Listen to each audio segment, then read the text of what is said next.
생활로 회개를 외치십시오라는 말씀을 한 주간 묵상하고 준비하고 여러분과 함께 나눕니다. 제가 일주일에 한 번 만나는 성도들도 있잖아요. 그 생각하니까 이 주일 이 날에 여러분도 그렇고 저도 그렇고 말씀에 정말 집중해야겠다는 생각을 하게 됐습니다. 늘 하고 있지만 여러분 좀 힘들더라도 귀 기울여서 말씀을 잘 경청하시고 하나님이 여러분에게 직접 주시는 말씀으로 들었으면 좋겠습니다. 저를 가려주시고 하나님이 여러분에게 직접 말씀해 주시는 말씀이 되기를 주님의 이름으로 축원합니다. 네, 오늘날은 스피드 시대입니다. 너무 빠릅니다. 여러분 과학 문명이 너무 발달돼가지고 요즘에는 이렇게 여기 인공지능 칩이 있어서 눌러가지고 내가 대화를 해갖고 야 누구 저에 대해서 좀 알려줘. 역사에서 어떤 부분에 대해서 뭘 좀 알려줘 하면 기가 막히게 모든 재료를 다 끌어가지고 여기서 다 나와요. 너무 놀라운 거예요. 설교할 때도 준비할 때 필요한 것들, 상식적인 것들을 이렇게 끌어다닐 땐 어디 찾을 필요 없어요. 얘한테 물어보면 돼요. 너무 놀라운 애예요. 너무 무서워요. 너무 빠른 시대예요. 어떨 때는요, 나중에 목사 없이 로봇 인간을 여기다 갖다 놓고 거기다가 메뉴를 딱 집어넣어서 좋은 설교 전화로 가면 저보다 훨씬 나을 것 같아요. 진짜 무서운 시대예요. 근데 여러분 깨달아야 될 것은 그럼에도 불구하고 그건 가짜예요.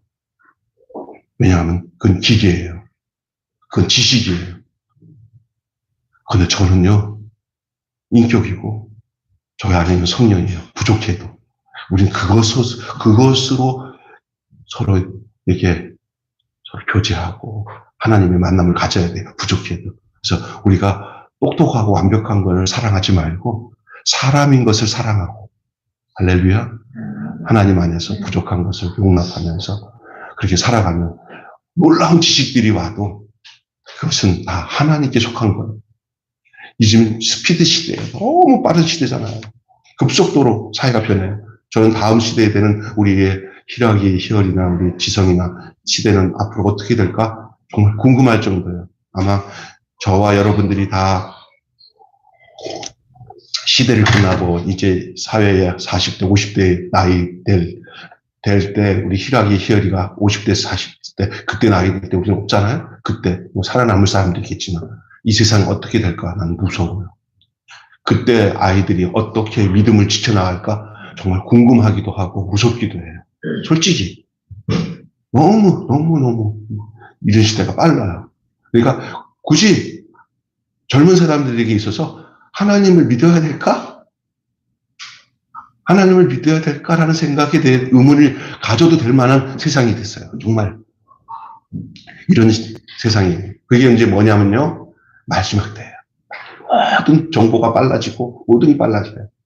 마치 여러분 니무롯이라고 하는 그것이 바벨탑을 쌓을 때 하나님 꼭대기 가서 우리가 하나님처럼 되자할 때 그때 문명 그것이 우리의 모습을 보여주고 있는 것 같아요. 꼭대기까지 이뤄서 우리가 하나님같이 되자. 결국 인간이 하나님 떠난 인간은 누구같이 되자고 하는 게 목표인지 아세요? 인간이 하나님이다. 하나님같이 되려고 하는 거예요.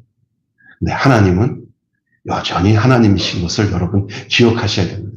아무리 똑똑하고 아무리 빠르고 아무리 모든 것을 다 감당하더라도 나는 너희의 하나님이다. 이런 시대, 이런 스피드 시대 속에서 여러분 기억해야 될 것은 그렇게 모든 것이 완벽하게 AR 같은 거로 모든 인간이 할 수 있는 것들을 모든 것이 다 해요. 난 저번에 우리 정종희 집사님이랑 무슨 일 때문에 그거 이렇게 해줄 때 보니까 집사님이 하는 얘기가 목사님 이런 거 못하면요 돈도 못 벌어요. 다 해야 돼요. 정종희 집사님이 하는데 내가 그거 다 하는데 외우래요. 뭐를 외워서 거기다 전화하고 하는데 또 까먹고 해갖고 2번, 3번 해가지고 결국 했어요. 근데 집사님 잘하시더라고요. 네? 그거는 아멘 안 해도 돼요. 와. 진짜 무서운 시대예요. 그러니까 이제 사람은 지식이 떨어진다고요. 왜냐하면 그 계산을 안 하려고 해요. 이게 다 하니까. 그래서 제가 이제 빵 나온 것들 이렇게 정리해가지고 이렇게 계산해서 하는 거 있어요. 암산하는 거. 그거 계산기 갖고 다 할 수도 있어요. 안 해요. 일부러 그거를 5개 더하기 7개, 14개, 14개 더하기 3, 13개 뭐 이렇게 해서 다 외워서 암산을 해요. 왜 그냥 이거 내가 해야 된다. 안 하면 나 죽는다. 라는 생각이 들더라고요. 너무 간단해요. 그냥 누르면 다 나오잖아요. 이게. 아이들 요번에 이제 글 쓰는 애도 없을 거예요, 아마.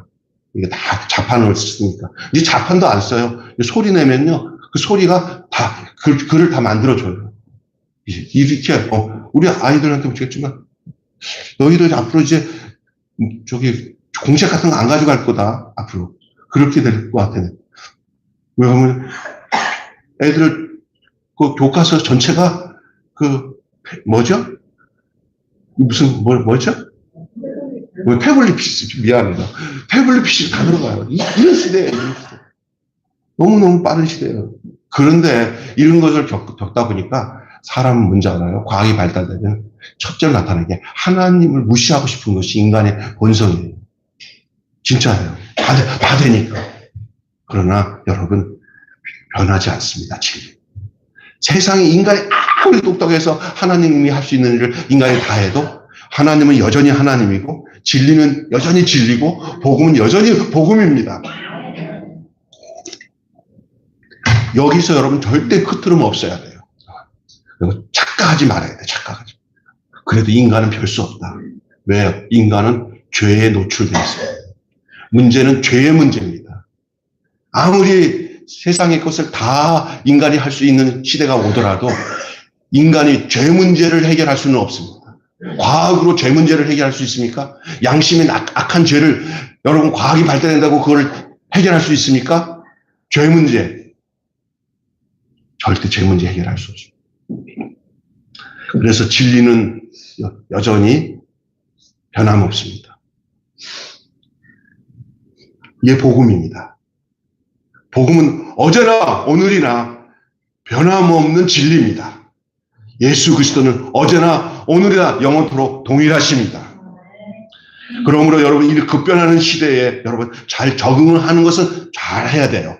어떤 사람들은 그러니 뭐 이걸 터부하거나 학교 공부 안 하거나 왜 우리는 그런 것 과학 다 싫어. 그러면 안 돼요. 예수 믿는 사람들이 이 세상에서 적응하는 모든 문명의 이기들을 거절하면 안 됩니다. 다 해야 됩니다. 왜? 살아가야 됩니다. 그것이 우리의 운명이고 또 하나님은 우리가 어떤 시대에 살든지 그 시대에 맞춰서 우리의 복음을 규명하며 살기를 원하시는 줄 믿습니다. 더더욱이 공부도 잘해야 돼요.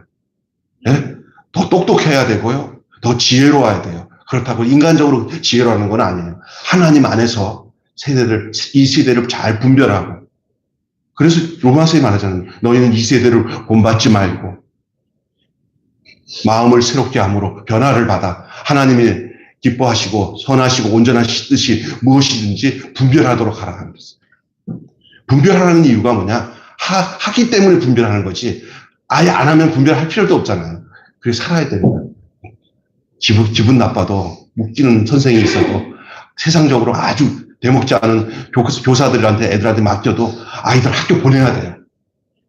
그러면서 거기서 아이들이나 부모들이 그것을 잘 적응하면서 그걸 분별하면서 그러면서 어떤 소갈지가 이만큼 튀어나올 때도 많아요. 그걸 진짜 감당하겠나? 막 이럴 때 가라앉히면서 하나님 이때 내 감정을 하나님 앞에서 어떻게 해결하는지 저를 말씀을 통해서 알려주세요. 그것이 우리들의 삶의 내용들이에요, 사실. 그렇죠? 저도 그런 거 많이 겪어봤어요. 여러분, 정말 중요한 것이 있어요. 그게 뭐냐? 변하지 않는 복음이에요. 이거는 다른 건 다 변하는 것을 인정하면서 무섭기도 하고, 정말 놀랍기도 하는 상황 속에서 우리가 그걸 용납을 하면서 살아갈 수밖에 없어요. 그다음 거기에 완전히 매여서 거기에 따라가는 일은 아니에요. 우리는 그걸 알고는 있어야 돼요. 똑같이 세상 사람들이나 예수 안 믿는 사람들이 사는 방식들 보면서 거기서 저들이 얼마나 세상적으로 사는지를 보면서 하나님의 법과 뜻을 따라서 거기서 조율하면서 살아가야 될 것이 우리예요. 조율. 말씀하면서. 이건 안 돼. 그러면 안 해야 돼요. 그게 참 힘든 부분이지만 그것이 믿음의 삶이에요. 그래서 그 복음이 있어야 거기서 우리가 진리 안에서 산다는, 하나님 안에서 산다는 그 내용을 우리가 나타낼 수 있는 존재들이에요. 세상 사람들이 직접 하나님 못 봐요. 하나님의 말씀 안에 젖어서 그 뜻대로 살아가는 우리가 있기 때문에 하나님을 볼 수가 있어요. 그래서 그나마 남아야 돼, 우리가. 하나님을 볼 수 있는 존재로서 우리가 그렇게 하나님의 진리와 말씀대로 사는 모습으로 사는 가정으로 그런 존재로 남아서 살아가야 될 필요가 있는 줄로 믿습니다. 그것이 남은 씨예요. 그것이 남은 씨예요. 저는 이렇게 얘기합니다. 앞으로 기독교에 많은 우리 기독교 점점 인구가 줄어들 수도 있어요. 죄송하지만 우리 지성이 나이 때에 반해서 예수 믿는 애 지성이 하나밖에 남을 수도 없는 날도 올 수 있어요. 그때 우리 주실이가 제 지성이 하나 붙잡고 너 그래도 믿음으로 지키고 살아가야 돼 할 수 있어야 된다는 거예요. 지금도 그렇죠. 지금도 아마 그런 걸 많이 느낄 거예요. 교실에 가보면 옛날에는 예수 믿는 애들 참 많았는데 지금은 그냥 아주 그래요. 그냥 형식적인 것 나고. 이거 아주 옥깃을 열밀고 여러분 각오를 하고 말씀을 믿음 안에 서서 살아가야 돼요. 왜냐하면 복음은 분명하기 때문에 그래요. 세상이 다 변해가지고 그렇다고 해서 복음이 분명하지 않은 게 아니에요. 복음은 분명해요. 그것을 목숨처럼 붙들고 사는 것이 바로 우리들이에요. 근데 우리는 이걸 잊어버리면 안 된다는 거예요. 여러분이 복음이 무엇이에요? 오늘 본문 1절 말씀 한번 읽어봅시다. 시작. 여기 안 나왔어요? 시작. 하나님의 아들 예수 그리스도의 복음의 시작이다. 지난주에 제가 말씀드렸던 내용인데 로마 네로 황제의 핍박 속에서 이 카타콤이라고 하는 지하동굴에서 예수 믿는 사람들이 숨어서 네로의 핍박을 숨어서 그 지하동굴에서 살았어요. 여러분 들어보셨을 거예요. 카타콤. 거기 숨어서 미로 같은 곳에서 숨어서 로마 병정들이 들어오면 도망치면 못 잡아요. 막 미로에.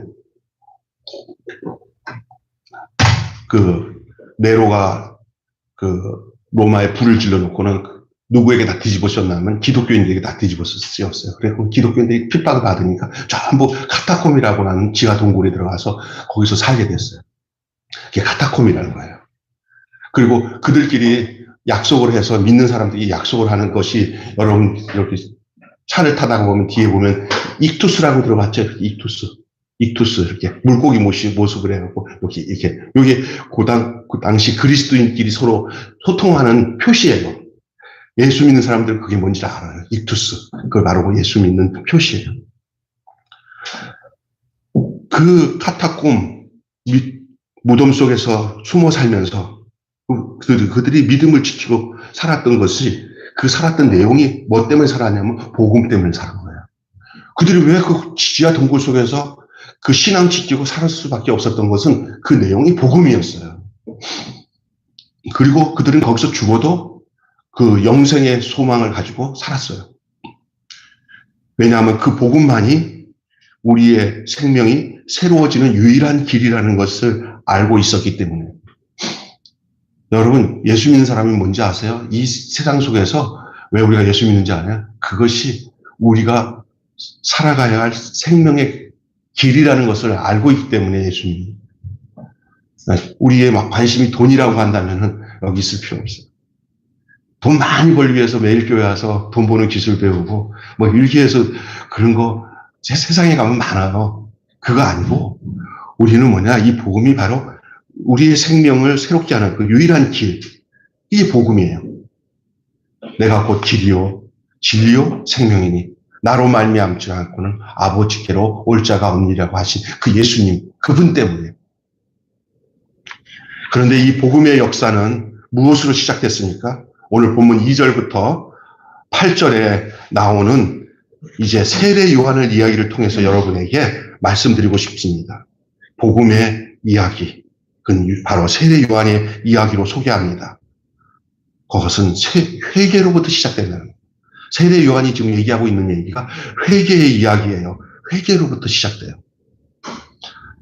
이게 오늘 본문을 좀 읽어야 됩니다. 본문 2절부터 3절을 보십시오.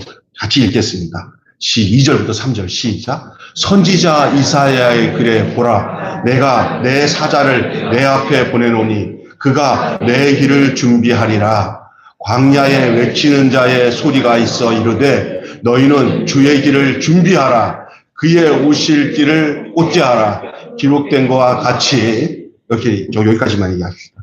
선지자 이사야의 글을 좀 인용하면서 지금 마가복음을 증거하고 있는 내용이에요. 지금 여기서 중요한 것은 뭐냐? 2절에 선지자 이사야 글에 내 사자를 내게 보내노니 누구를 말하고 있냐면 지금 세례 요한을 얘기합니다. 그래서 세례 요한을 얘기하고 있는데 그가 하는 일이 뭐냐?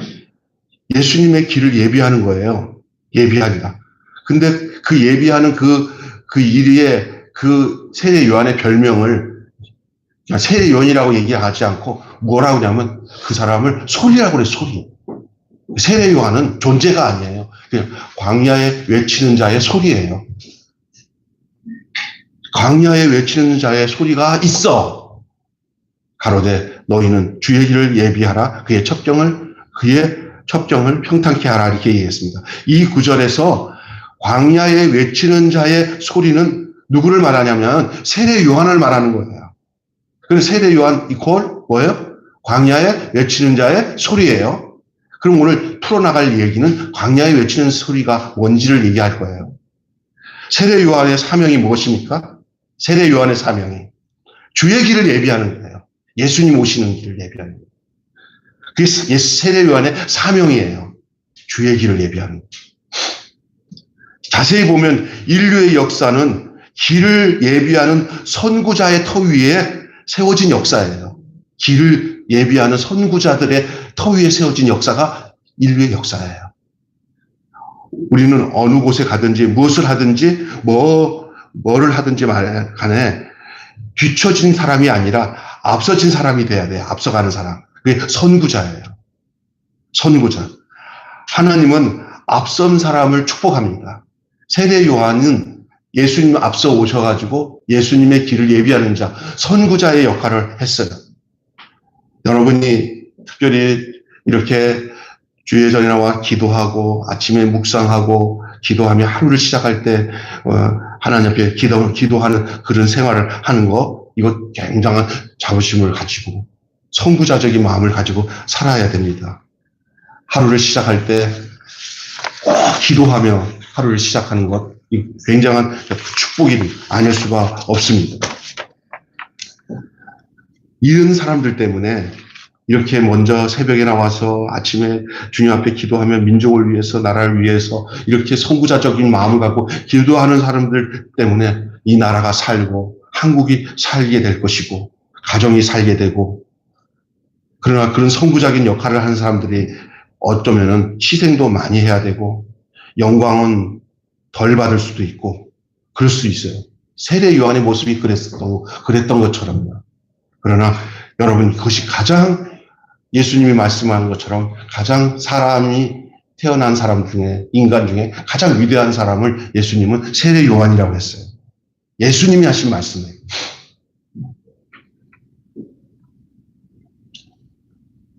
우리 눈에 볼 때는 그 사람은 앞에서 자기는 그 남을 위해서 예비하고 길이나 준비하고 했으니 그게 축복이냐.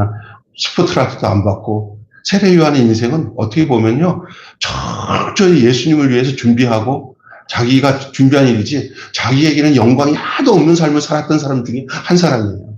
근데 하나님의 나라에서 볼 때는 가장 그 사람이 자기의 사명을 잘 충실히 행한 가장 행복한 사람이고 하나님 나라에서도 가장 상급이 큰 거예요.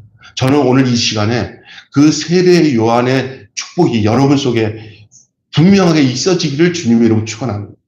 안 그러면 우리 잘못돼 버려요. 세례 요한의 축복이. 그리고 특별히 세례 요한이 회개를 외치는 그 역할을 하게 된 거죠. 그 얘기 중에 광야에 외치는 자의 소리에 대한 얘기를 조금 이따가 하겠습니다만, 자, 보십시오.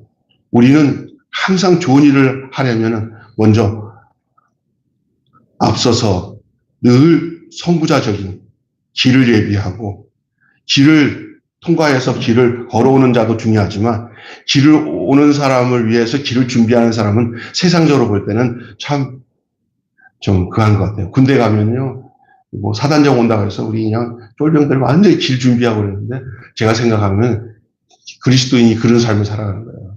다른 사람들이 그 길을 갈 수 있도록 길을 준비하고, 예수님 오시는 길을 준비하는 거예요. 그것이 희생이고요. 그것이 회개를 외치는 삶이에요. 세상에서는 인정 안 받아요. 네, 세상에서 인정받을 생각 안 하고 사는 게 그게 바로 하나님 원하는 삶이에요. 야, 교회 오면은 복 받는데, 축복 받는데 이런 것들다가 집중하지 마시고 하나님이 우리의 삶에 뭘 원하시는지에 대해서 생각할 수 있는 삶이 중요한 겁니다. 따라서 합시다. 새 삶은 회개와 함께 시작됩니다. 예, 새 삶은 회개와 함께 시작됩니다. 주님의 길을 예비하러 온 이 세례 요한은 무엇을 전파했습니까? 오늘 본문 4절 보십시오. 자, 4절.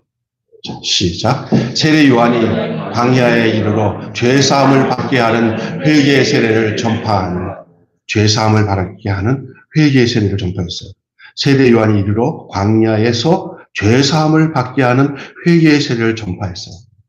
예수님을 준비하는 일에 있어서, 예수님이 오시는 일을 준비하는 일에서 광야에 외치는 소리가 무엇을 하는 일이었냐? 아, 회개하게 하려는 일을 했구나라는 것을 여러분이 인식할 수 있을 거예요. 맞아요. 저 경우도요, 예수님을 내 주님으로 영접하고 구원받아서 내가 주님과 함께 동행하며 살 수 있었던 그 근거가 내가 주님 때문에, 주님 안에서 회개했기 때문에 예수님을 영접했던 거라는 사실을 저는 부인할 수가 없어요. 여러분이 마찬가지일 거예요. 회개 안 하고는 절대 예수님과 동행할 수 없어요. 그건 동행하는 척 하는 거죠. 동행할 수도 없어요.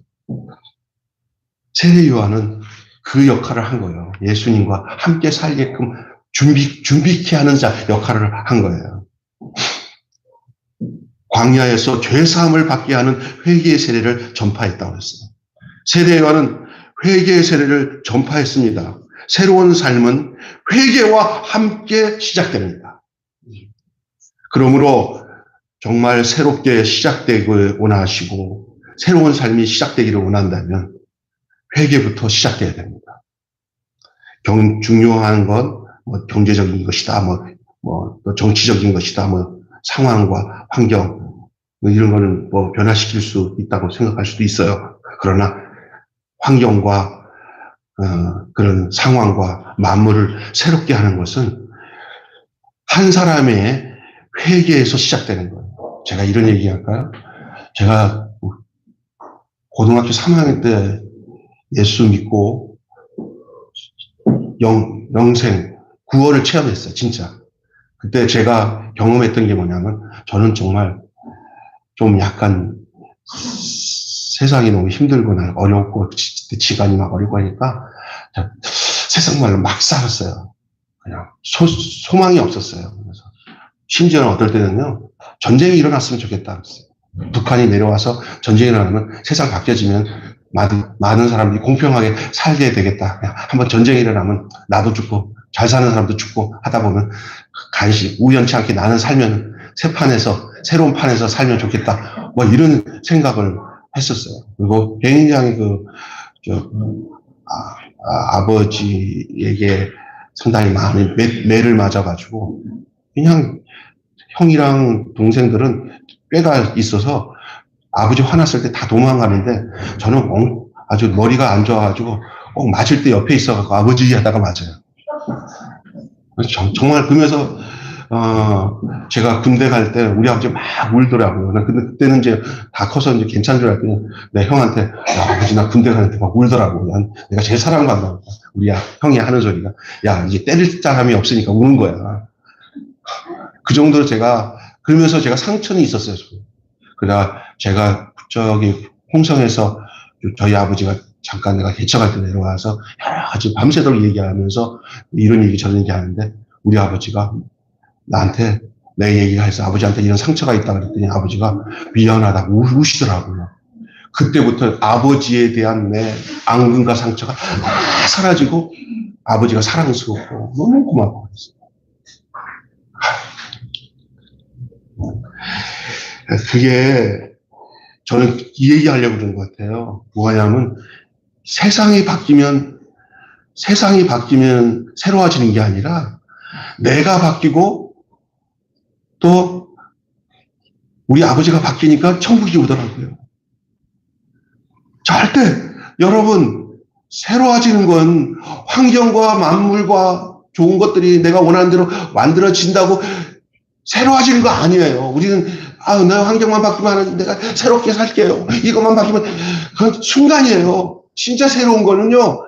내가 회개하고 새로워질 때 세상이 바뀌어지는 거예요. 내가 새로워져야 돼요.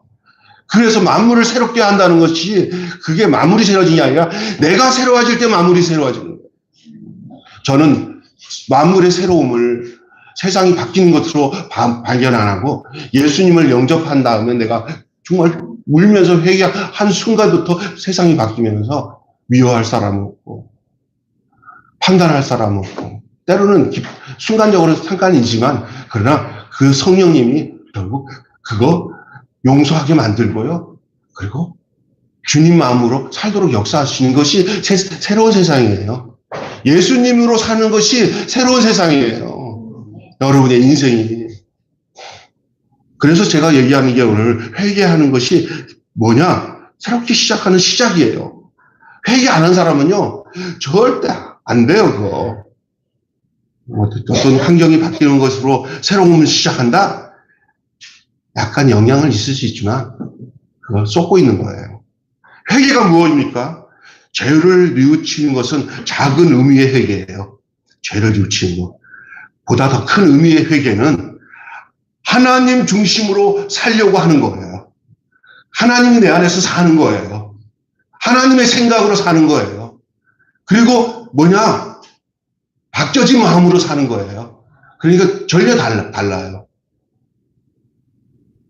그렇게 하나님 중심으로 살아가는 길이 열리고 하나님의 축복을 받는 것이 그것이 회개로 나타난 결과예요. 사람들마다 가지고 있는 문제가 있어요. 사람들마다 가지고 있는 어떤 상황과 그 사연은 다 다릅니다. 어떤 사람은 이런 환경으로, 어떤 사람은 이런 상황으로, 어떤 사람은 이런 사연으로. 저도 여기 보면은 우리 집 성도들 와서 목사님 좀 얘기 좀 하세요. 상담 얘기를 해요.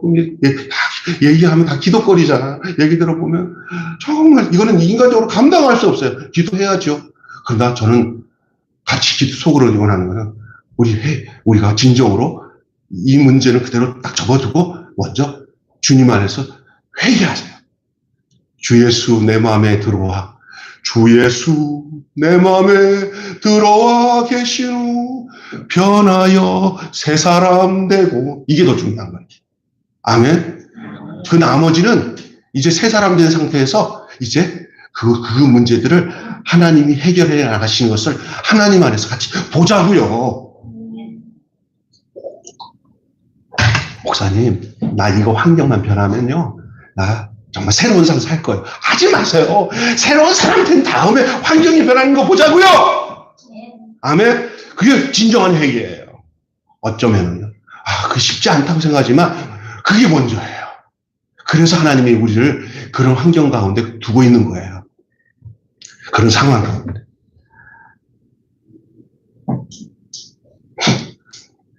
그래서 문제를 푸는 유일한 방법은 뭐냐? 회개하고 주님을 만나는 데 있습니다. 문제가 풀려지기를 원하기보다는 회개하고 주님을 먼저 만나는 데 있어요. 가끔 이런 사람들이 있어요. 내가 저지른 일인데 내가 책임져야 돼요. 내가 저지른 일인데 내가 책임져야 돼요.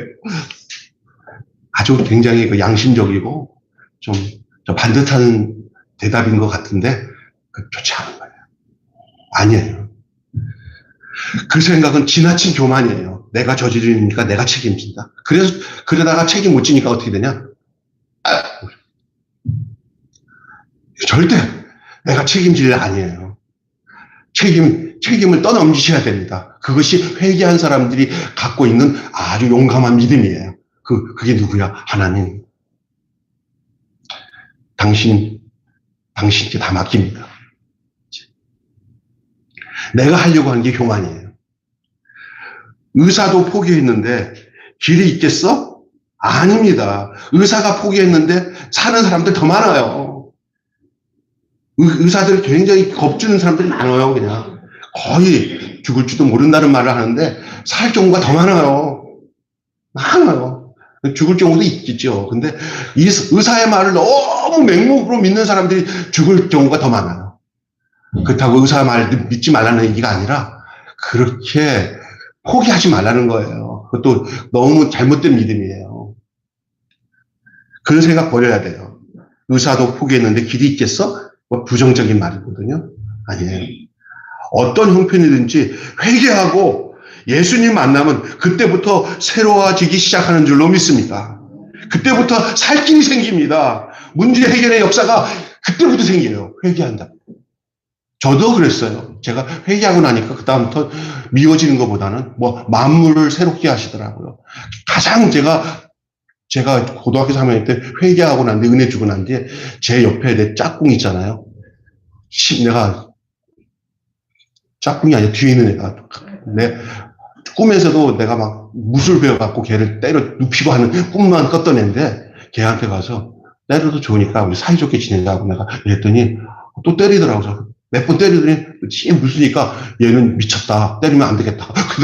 그다음부터 나한테 안 건들더라고요. 그래서 야 그냥 내가 적극적으로 사랑하니까 이게 전혀 다른 어떤 용기가 생기니까 아주 그냥 겁박 주는 것들이 다 사라지더라고요. 진짜예요, 진짜. 얘가 겁먹을 거 하나도 없더라고요. 여러분, 이게 뭐냐. 회개하니까 다 그 친구가 착해 보여요, 갑자기. 오직 하면 나한테 저렇게 힘들게 하나? 제가 무슨 상처가 있나 보다. 이런 생각이 들더라고요. 그때 나중에 알고 보니까 진짜 그 집안이 안 좋은 애야. 굉장히 고통스러운 거야. 내가 그거 알고 몇몇 친구들이랑 얘기를 해가지고 도움을 줬어요. 전 잘해. 얼마나 잘하는지 몰라요. 어떤 경우에 전도하다가 제가 이제 서로 이사가 갖고 못 만났는데 그런 경우가 있더라고요. 그게 고등학교 때 제가 만나니까 이게 사람이 내가 대하는 옛날 내 방식은 저 새끼 내가 언젠가 보복해야 돼. 작살내. 그 마음이 사라지고 도리어 불쌍히 여기는 마음이 생기는 거. 그거 어찌된 일인가? 여러분이 가르쳐줘봐.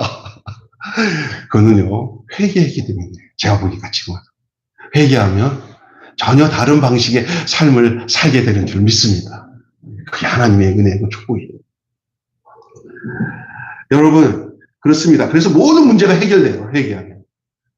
근데 왜 많은 사람들이 이렇게 새로운 이 축복을 받지 못하고 사는지 아십니까? 그 이유는 간단합니다. 회개하기를 싫어해요. 죽어도 회개하기를 싫어해요. 회개하고 싶지가 않아요.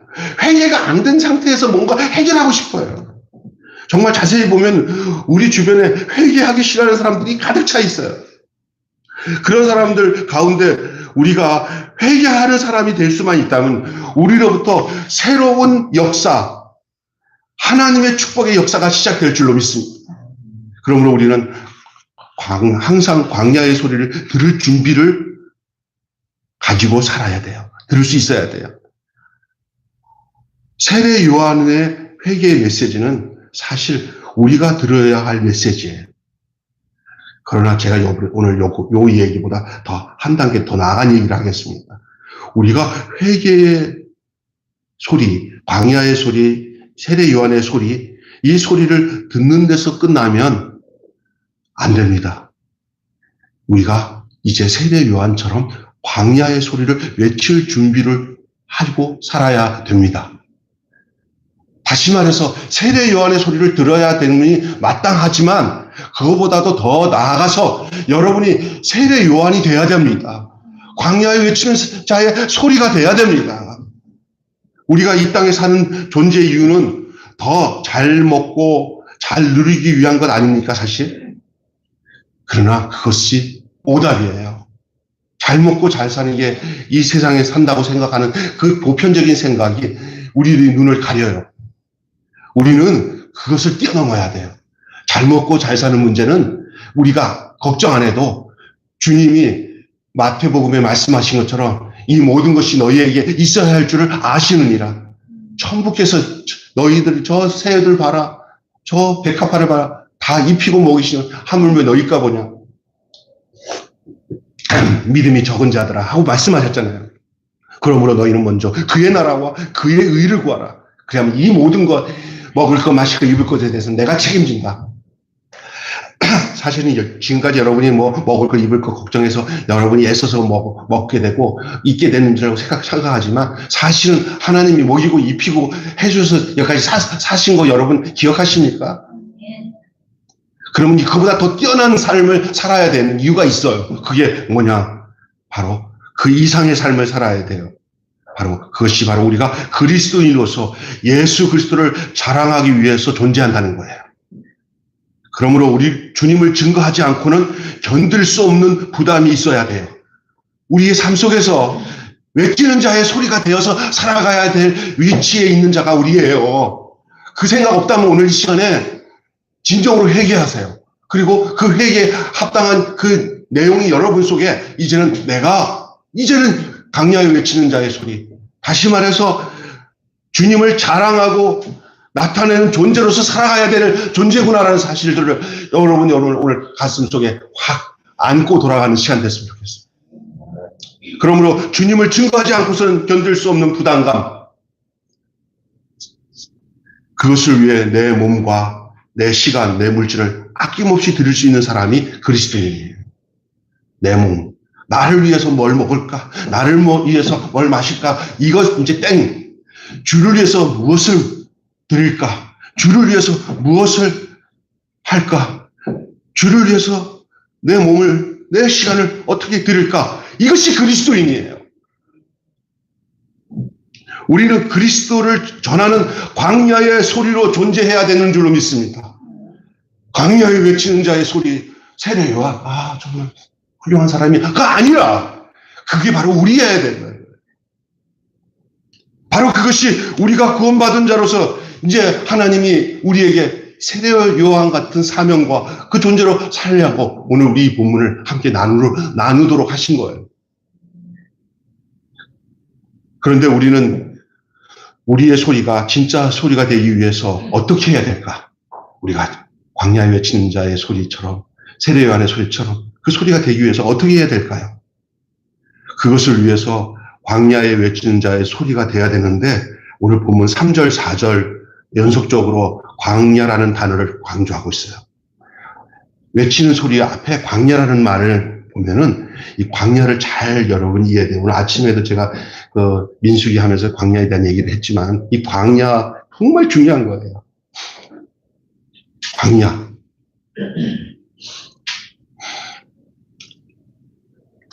우리의 삶의 자리가 왕궁에 있으면 이 소리 안 나와요. 내 마음이 껄떡껄떡, 나도 저렇게 살았으면 좋겠어. 부자 됐으면 좋겠어. 누리고 살았으면 좋겠어. 얼마나 좋을까 하고 맨날 주식 올라가는 거, 세상에서 잘 먹고 잘 사는 거, 그것이 막 해가지고 어디 가나 세상 사람 만나고 뭐 학부모들 만나고 또는 또 동창들 만나고 친구들 만나고 모든 관심이 다 그 광야와 상관없는 왕궁 얘기야. 왕궁 얘기. 얼마나 누리고 너무 성공했다. 좋겠다. 갔다 오면 나는 이제 피부래. 나는 망한 인생인가 보다. 자식도 잘못 키웠나 보다. 뭐 이러면서 이게 광야에 있는 게 아니라 왕궁에 있는 거예요. 왕궁에 나갔더냐? 왕궁에서는 절대 왕궁에 마음을 둔 사람들에게는 절대 이 소리 안 나와. 세례 요한의 소리 안 나와. 여러분, 광야가 우리의 위치가 돼야 돼요. 내 마음의 위치, 내 삶의 가치관의 위치가 광야에 있어야 돼요. 광야의 소리가 우리의 삶의 자리예요. 우리의 삶의 자리가 광야일 때 우리의 외침은 능력 있는 외침이 될 수 있는 줄 믿습니다. 광야가 어떤 곳이에요? 물 없어요. 모든 것이 불편해요. 그런데 능력이 나타나요. 광야의 능력을 여러분이 아셔야 돼요. 저는 이 광야의 능력을 체험하고 있어요. 하나님 너무 감사해요. 주님이 주시는 공급으로 살아가는 것, 광야의 그 은혜. 이것이 오늘 그리스도인들이 이 어려운 세상을 살아갈 수 있는 힘인 줄로 믿습니다. 여기에 여러분의 마음의 중심이 없으면 여러분 이 세상 힘들어요. 그 왕궁에 있는 것들이랑 같이 어울리다가 어떻게 살려고 그래. 제발 마음을 왕궁에 두지 마시고 마음에 두지 마시고 광야의 소리가 되어서 사는 여러분 되시기 바랍니다. 왜 세례 요한이 광야에 외치는 소리예요? 왜 회개를 외치는 세례 요한의 말씀이 사람들의 마음을 움직였습니까? 그 많은 사람들 중에 그 당시에 다른 사람 소리는 다 안 들렸어요. 막 옛날에 그 종교 지도자들도 있고 뭐 서기관, 제사장들 이미 타성에 젖어가지고 아무도 들을 생각도 안 하고 별 의미가 없어요. 그런데 그 세례 요한 제사장직을 버리고 그 광야에서 약대 토롯에다가 역청을 먹고 그러면서 다가오실 그 천국에 대한 메시지를 전하며 그 세례를 베푸는 세례 요한을 그 당시 헤롯도 두려워하잖아요. 그러면서 그 세례 요한의 말에 모든 사람이 움직이고 그 줄줄이 서가지고 그 요단강에서 다 세례를 받잖아요. 이것은 세례 요한의 삶의 자리가 광야였기 때문에 그래요. 여러분 오늘날 눈이 열린 사람은 광야에 있는 사람을 알아봐요. 눈이 동태 눈깔이 된 사람들, 왕궁에 있는 사람들은 왕궁을 찾아요. 그래서 왕궁에 있는 사람을 찾아가고 같이 아바바해요. 그러나 여러분의 마음이 광야에 있으면 광야에 있는 목사를 알아보고 광야에 있는 사람을 알아보고 광야 안에서의 능력을 경험하게 되는 줄로 믿습니다. 요한의 자리가 광야였어요. 그 당시 요한을 찾아와서 세례를 받은 사람들은 그나마 눈이 열린 사람들. 예수님을 맞이할 준비가 되어 있던 사람들이었어요. 그의 별명이 3절에 나오는 대로 세례 요한이 저는 광야에 외치는 소리다. 나는 소리요. 빈들에서 외치는 소리요. 세례 요한 자기를 빈들에서 외치는 소리라고 그랬어요. 자기를 드러낼 것 하나 없어요. 소리로서 존재한 거예요. 그는 배부른 자로 회개를 외친 게 아니라 삶의 모범을 먼저 보여서 외쳤던 거예요. 세례 요한은 말씀과 생활이 일치가 되었던 사람이었어요. 그의 삶 자체가 광야였고 그 광야에서 나오는 그 외침이 바로 그 광야 내용이었어요. 그래서 누가복음 3장 11절 이하의 말씀을 보면은 부자, 세리, 군인들이 세례 요한에게 나와서 회개의 세례를 받았다고 말하고 있습니다. 사실 우리는 무엇에 도전을 주고 있습니까? 이 땅에 살면서 무엇에 도전을 주고 있습니까? 여러분이 누구 친구나 이 땅에 살면서 다른 사람들에게 예수 그리스도를 증거하는 데서 어떤 도전을 주고 그 영향력을 주고 산다고 생각하십니까? 혹시 잘못된 착각으로 도전을 주고 있지는 않습니까? 오늘 제대로 도전을 주십시오. 여러분이 광야의 자리에서 도전을 줄 수 있는 여러분 되시길 바랍니다. 그래서 여러분, 제가 옛날에 있었을 때 우리 집사람도 잘 아는 명일동에 있을 때 우리 김정수 집사라고 지금 전도사님 됐는데 저보다 몇 살 많은 누님이에요. 아주 제가 전도사 때인데 학교를 갔을 때 전부 다 그냥 촌지 주고 하는데 자기 아들 영승이가 조금 지능이 떨어졌어. 아주 지능이 떨어지지 않고 조금 애가 공부를 못해. 그런데 선생님이 좀 이뻐하니까 이렇게 저한테 전도사님, 좀 이번에 이렇게 너무 감사해서 제가 이렇게 돈 좀 해서 좀 주려고 그러는데 마음이 캥기고 그랬어요. 성령님 역사한 대로 하세요. 나 그랬지 뭐 함부로 말 못하니까. 그 다음에 구역 예배 딱 갔더니 안 줬대. 하나님 싫어한대. 그분이 싫어할 것 같은 생각이 들더래요. 그 선생님이. 그러면서 이쁜 책 하나에다가 책에 편지를 쫙 써가지고 영승 내용을 전해줬는데 전화가 왔더래요, 선생님이. 너무너무 고맙대. 나한테 이렇게 책 선물하고 이렇게 긴 편지를 써서 이렇게 보내주는데 자기가 크리스찬인데 우리 친구 하자고 하면서. 그러면 나한테 막 자랑을 하더라고요. 그때 거기서 나그 두툼하게 고맙다고 돈을 보내줬으면 얼마나 안 좋았을까, 서로가. 어? 야, 그 얘기를 들으면서 우리가 세상 방법대로 안 살아도 하나님 방법으로 살아도 하나님이 언제든지 그 지키시고 인도하시는 것을 믿고 사시기를 주님으로 축원합니다. 아멘. 여러분, 그렇습니다. 그래서 여러분이 우리가 여기에 꼭 가난하게 살아야 된다는 말은 아니에요. 이 말은 광야에서 산다는 것은 그건 아니에요. 삶이 모범이 되고요. 세상 사람들과 방법이 전혀 다른 방법으로 살아야 돼요. 우리 교회는 정말 저는 좀 달랐으면 좋겠다는 생각을 많이 하고 있어요. 하도 이상한 소리가 많이 들어가고 교회마다. 우리 교회는 정말 힘들어도 정말 하나님, 그렇다고 그것을 잘난 척하라는 게 아니라 그냥 말씀대로 그렇게 살자. 하나님 뜻대로. 삶의 모범이 되고 사람들이 예수 그리스도에게로 이끌 수 있는 그런 말이에요. 그런 거. 좀 똑같지 않기 때문에 다르기 때문에 진짜라는 것을 이게 데미지를 줄 수 있는 것은 축복이에요. 어제 내가 시간이 가서 더 이상 다음에 얘기할 거예요. 우리 선호 형제랑 얘기한 얘기를 좀 나누고 싶은데 나중에 시간이 많이. 그래서 오늘 본문 6절 말씀 보고 정리하겠습니다. 시간이 많이 가서 큰일 났네. 6절 말씀을 보십시오. 세례 요한은 어때요? 약대 털옷을 입고 허리에 가죽띠를 띠고 메추기, 석청 이걸 먹으면서 지냈습니다. 그가 돈이 없어서 그렇게 한 건 아니에요. 그의 가문은 부모가 다 양같이 제사장 가문이에요. 명문가예요. 그가 풍족한 삶을 누려도 엄청 좀 누릴 수 있었어요. 그러나 그는 그렇게 살지 않았어요. 검소하게 살았어요. 단순하게 살았어요. 회개를 외치면서 말로만 외치면서는 안 된다는 것을 알고 그는 정말 그렇게 검소하고 그냥 청빈하게 그리고 정말 꼭 필요한 것만 가지고 그렇게 살았어요. 나는 우리 교회 우리 전사님을 비롯해서 모두 성도들이 그런 세례 요한의 그런 정신과 마음가짐 가지고 사는 우리 매일교회 성도들을 저는 정말 사랑하고 정말 존경하고 기뻐해요. 저도 그렇게 좀 살려고 주님. 그건 이제 그렇게 사는 것이 잘난 척하기 위해서 하는 게 아니라 당연하기 때문에 그렇게 살아야만이 그것이 외치는 소리가 되기 때문에 할렐루야 외치는 소리가 돼요. 오늘날 외치는 사람들 많아요. 그러나 생활로 외치는 사람은 별로 없어요. 생활로.